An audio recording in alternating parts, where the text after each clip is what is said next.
Happy Thanksgiving weekend and happy unofficial start to the holiday season to one and all within the sound of our voices. Your wallets are probably a lot bit lighter, but I know you guys aren't if you ate the way that Johnny Lyons and I did. And what a weekend or extended weekend of football it was. My gosh, Joe Burrow is back in the chat. The Dallas Cowboys, are they for real? What the hell is wrong with Philadelphia? The Bears are the number one seed. And now the Patriots can be the NFL's overall number one seed with a win on Monday Night Football against the Giants. Drake May can retake the MVP lead. The Colts are in free fall. The Texans are on the rise. The Steelers are done. Buffalo's hanging in. And who the hell are the Jags? And what the hell was Lane Kiffin thinking? All these questions and so many more on a nice little Monday Night Football primer with John Lyons and Nick Fitzy Stevens here on Six Rings. Ho, we go. Hey, whatever it takes, man. It's all about winning, all right? Winning on three.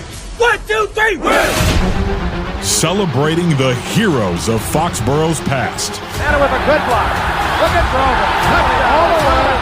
Watch the block of number 73, John Hanna. The champions of the dynastic era. Adam Vinatieri booms a 48-yard field goal, and the Patriots are Super Bowl champions. The Patriots of tomorrow. We're going to remove entitlement from our football team. We're going to earn the right to be here every single day. And the fans whose faith never wavers. This is Six Rings and Football Things.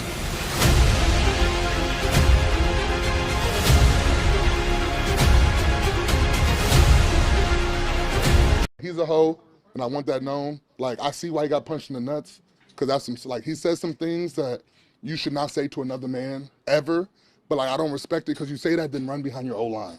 That's some real soft shit, and I want that known. I see exactly why they punched the nuts. I'm surprised nobody punched him in the jaw yet.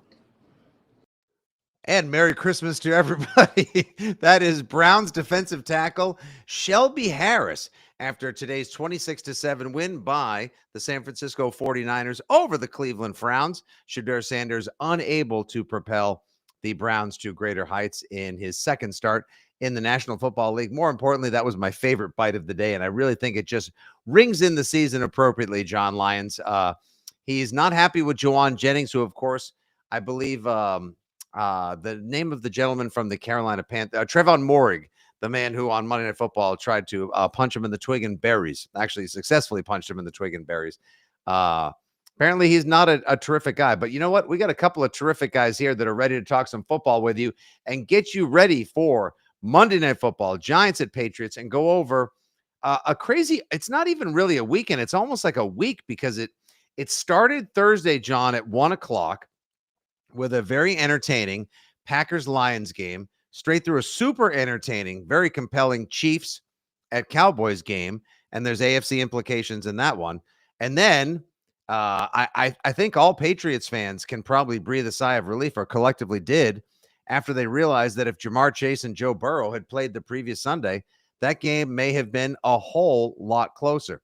The AFC is just crazy. The NFC is wide open. Happy holidays, Johnny. What are your opening thoughts as we get into week 13 and what the Patriots are looking at for Monday Night Football?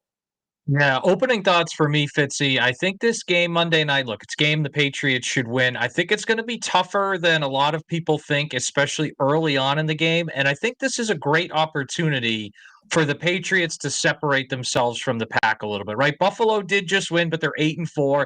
If the Patriots can win on Monday night and go to 11-2, then they can absorb a loss or two down the stretch and still potentially get the 1 seed. Obviously, we have Sunday Night Football, Denver and Washington. That's still pending. We'll see how that goes. But, I mean, really, you get beyond New England and Denver, Jacksonville's 8-4. They're the 3 seed, so you're two full games up on them. And the 4 seed Baltimore Ravens are 6-6.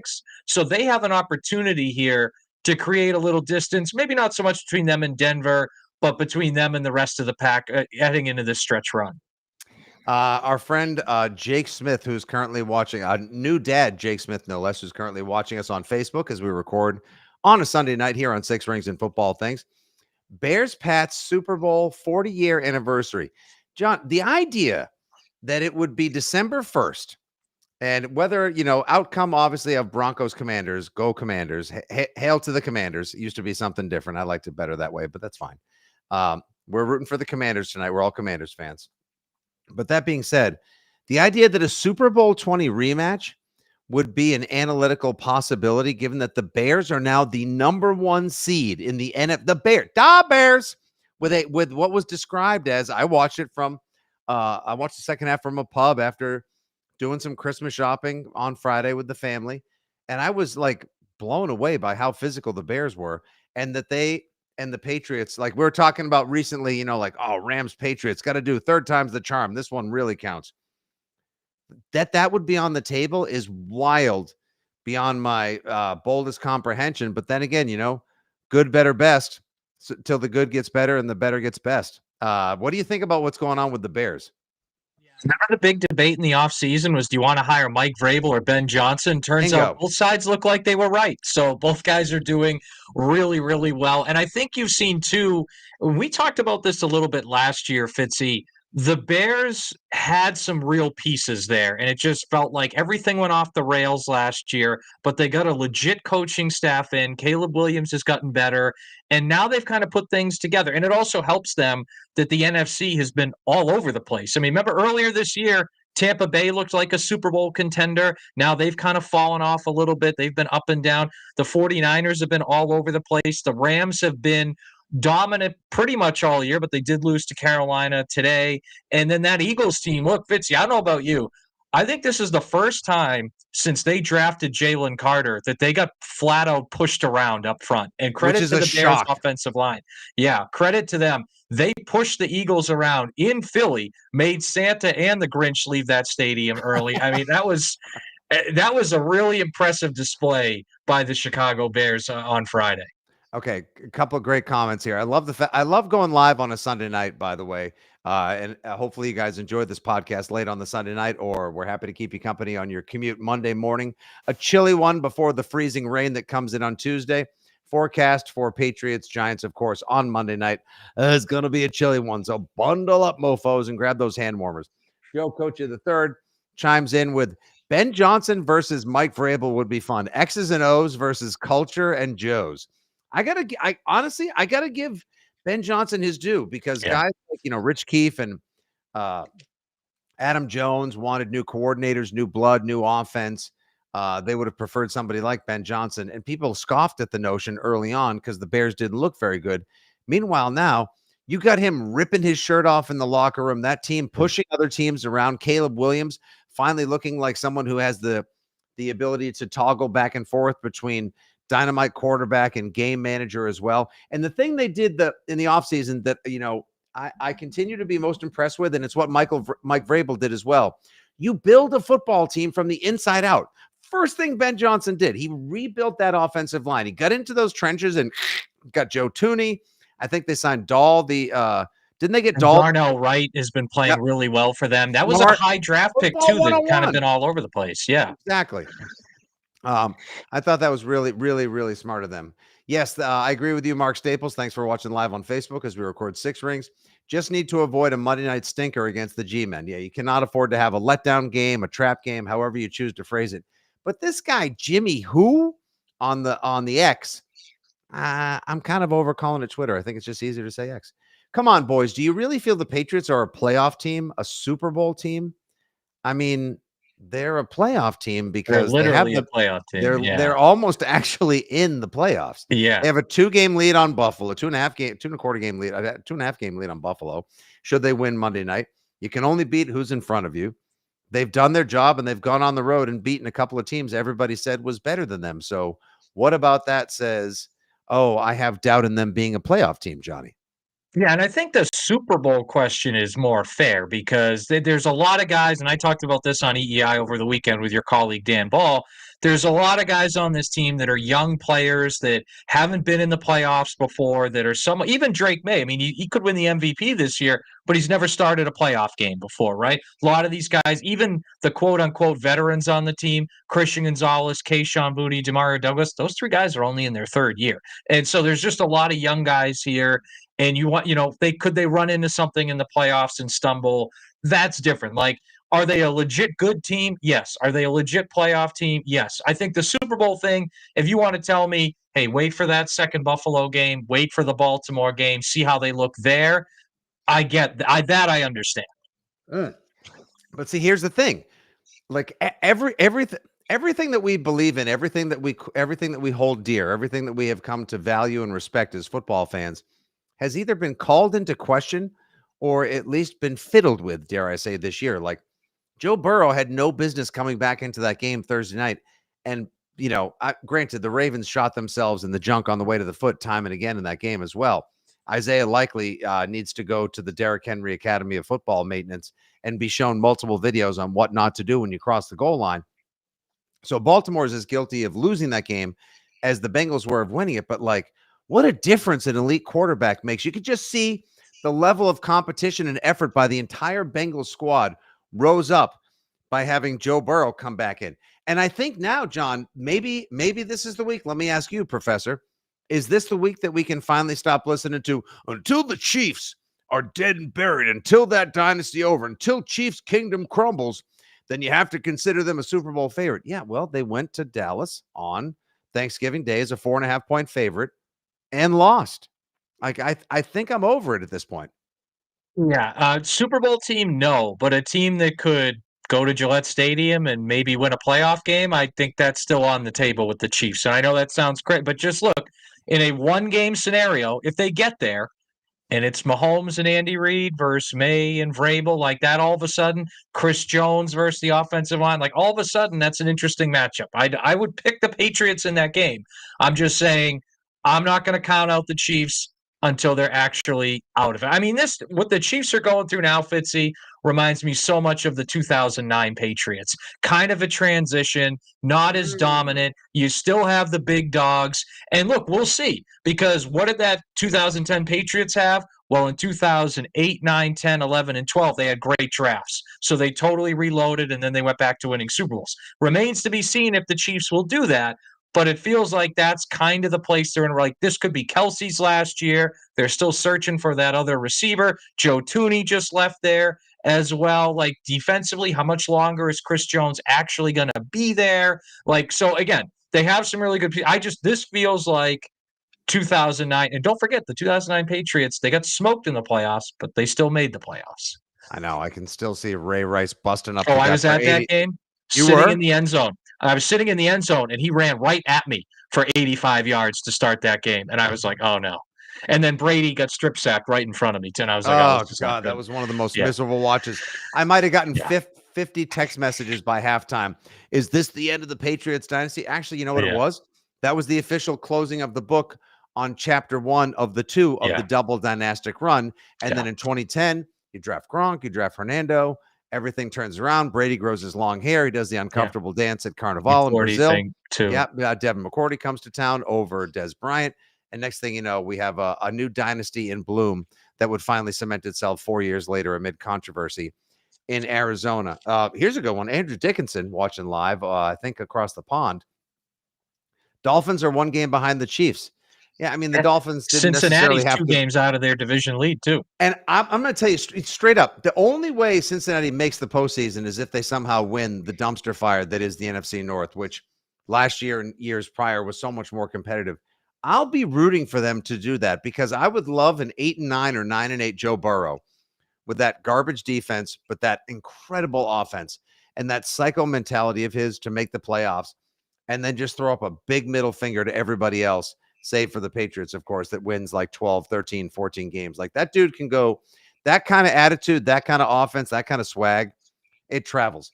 I don't know what to make of Buffalo, Johnny. I really don't. The Jags, it seems like more often than not, they want to be a better team than everyone believed in.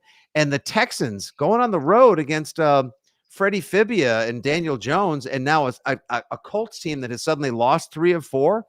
Like, tell me if I'm nuts. I mean, you're already sort of like, push back against the Chiefs idea. Much respect. Would you be shocked if the Colts didn't make the playoffs? I wouldn't be shocked. I mean, I would be surprised. I don't know if I'd be totally shocked. And it's an interesting few teams you line up because I think the Bills win today. It was an impressive win, but that was more about, I don't think Pittsburgh is that good, to be honest with you. I mean, No. they beat the Patriots, but the Patriots turned the ball over 5 times. They Right. beat the Colts in a very similar type of game. Like, and again, I'm not excusing those teams for turning the ball over left and right, but like that's not going to happen again. Like, if they played the Patriots in the playoffs, Patriots are going to turn the ball over 5 times. Same thing with the Colts.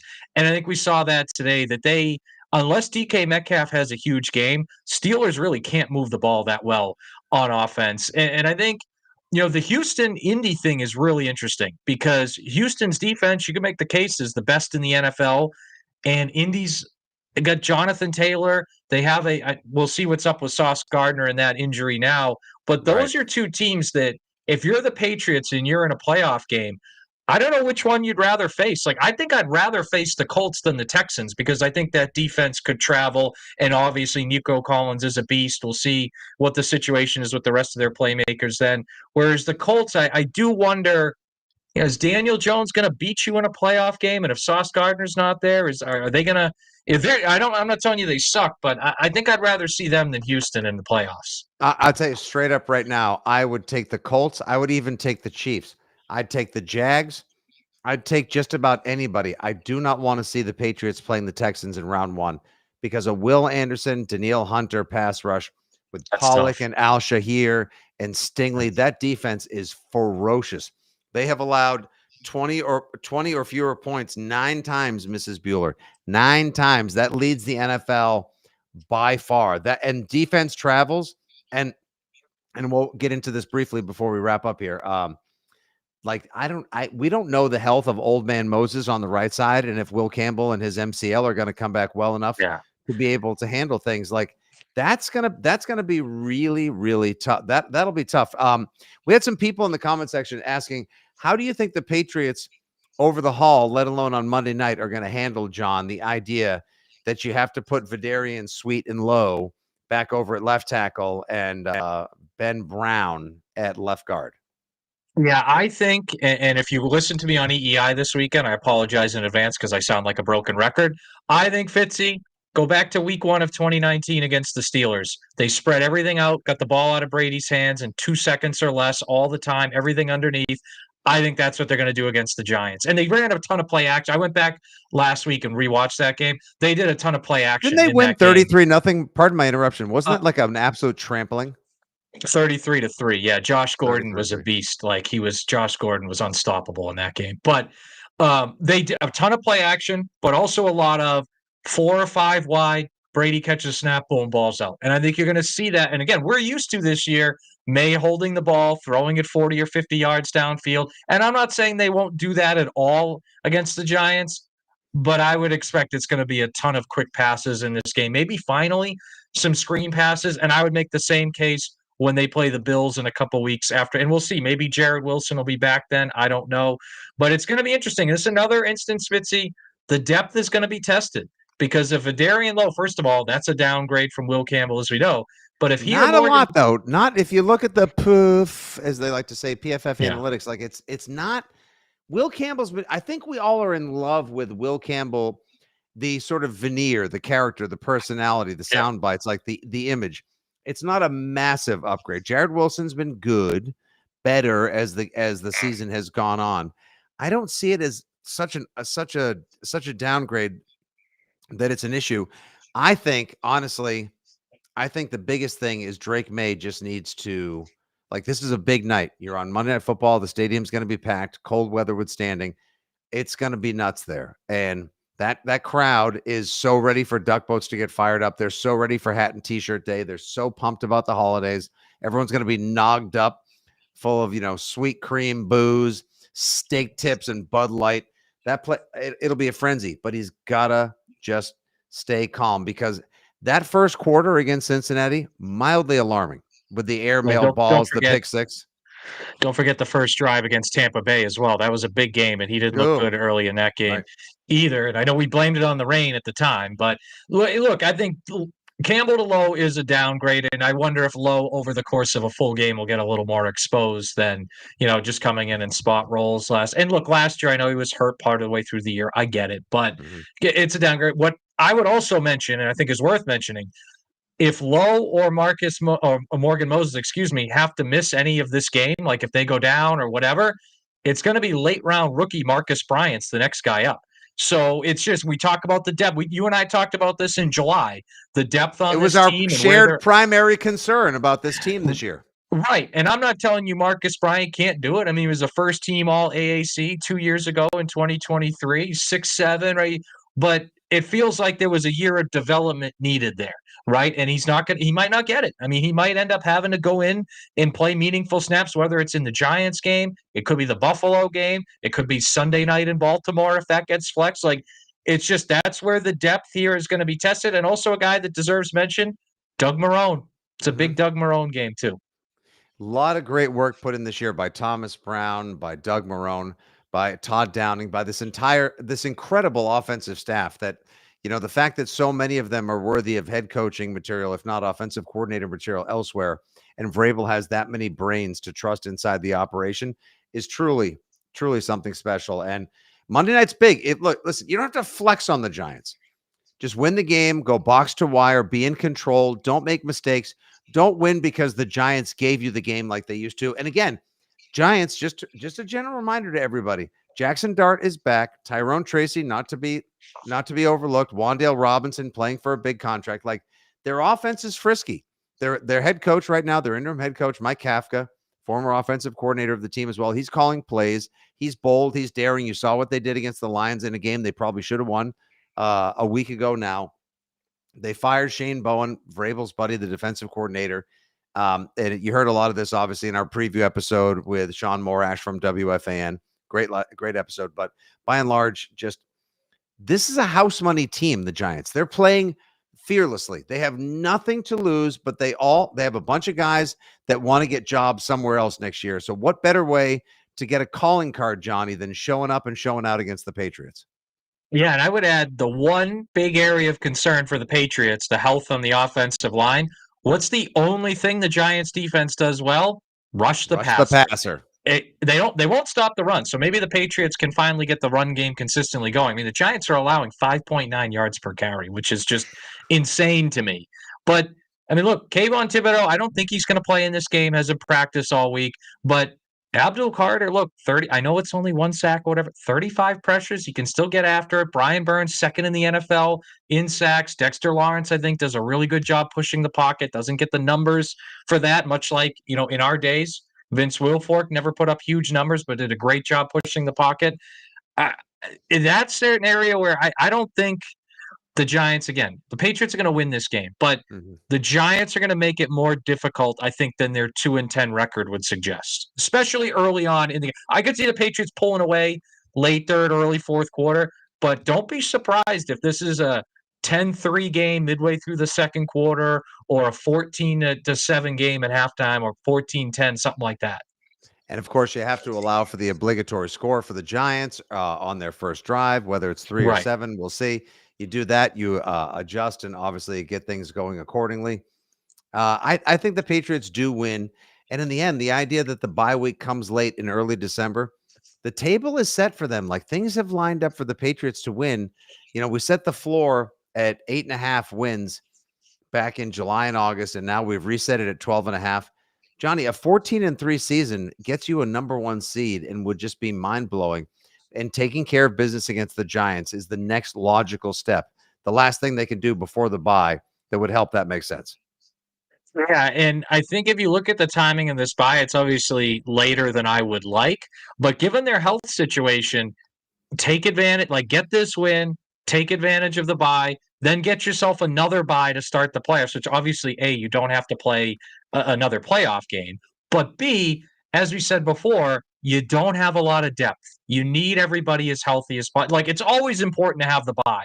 But I think for the Patriots, especially this year, it's a little extra important to get the bye and have those guys fully healthy. And I think, again, step one, win on Monday night against the Giants. And don't let the Giants be the more physical team. Don't let them be flying around the yard and try to take the fight to you. Play like there's purpose. Play like there's meaning. Play like you get a week off, and you want to be the one who shows them up. You go into the bye 11-2, which would just be freaking spectacular. And then, 15-2, 14-3 at worst, 13-4, all on the table. Even if the Jets are a little friskier, even if the Dolphins have something to play for, it's going to make the stretch run a whole lot of fun. I'm fired up about the game tomorrow night. I already put my prediction out there, Johnny. Let's wrap it with what do you have for a score Monday night? So I think the Patriots win, and I think it's 28-14.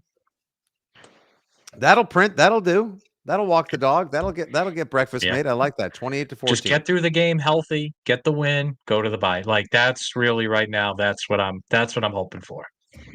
It's again a super fun way. Here's the problem: the Patriots are going to go on a bye. Then there's only going to be one game next Thursday. There'll be no Black Friday 3:00 game. And after they gave us the drug all through the weekend to help us get over the tryptophan, the overeating, and the in-laws, John, I'm going to miss all that football that we just got because it was really entertaining. But you're going to have a Georgia versus Alabama SEC championship game, right? So that'll be good on Saturday. I'll take that. Big Ten championship game, Ohio State, Indiana. So you got something there. Well, that is good. That's nice. That's nice. You're right. The high school Super Bowls on WEEI 8:50 a.m. Friday and Saturday. So, are you the in the booth analyst? You should be. No, they turned me down. Their loss would have been our game. Go ahead, everyone. Don't forget to follow him at The Real John Lyons, JONLYONS. I am the original misfit toy. Great to have you, everybody. Your old pal at Fitzy GFY. Happy holidays. Hope everyone had a wonderful Thanksgiving. I'll be back with Andy Hart around 11:30 on Monday night on the Six Rings postgame show. Of course, John will probably pop on Six Rings later in the week as we'll revisit the Patriots on the bye and what our expectations are for the holiday stretch run and the end of the season. Have a great Monday Night Football, everybody. Be well. Make sure you do all your shopping. Support all that. I don't know. Just whatever. It's Cyber Monday. Have fun. Take care of yourselves. God bless. Have a great game. And as always, go Pats.